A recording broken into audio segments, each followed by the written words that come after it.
Hello everybody, I want to show you with this video how you can increase the time to the screen timeout at the Samsung Galaxy A36 5G. For that we will need the settings for. So just scroll down here below the battery symbol and then you will find here always the symbol for the settings. Just tap on it.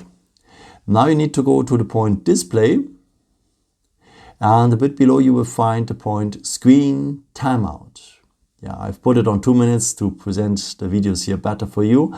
By default it's 30 seconds now. I recommend to you to don't put it too long because the screen is taking a lot of energy.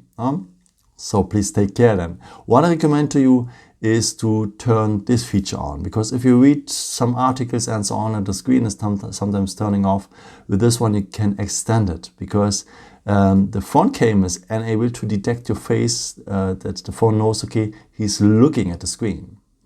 So pretty nice, and I recommend to you also here to take at maximum 1 minute to save energy.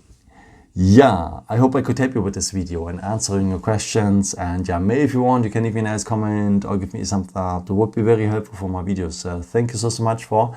And I've created also some other videos if you're interested in, with some more tips and tricks and so on. You can also subscribe me if you haven't done it before. Thank you so much for your support, and yeah, maybe until next time. Ciao.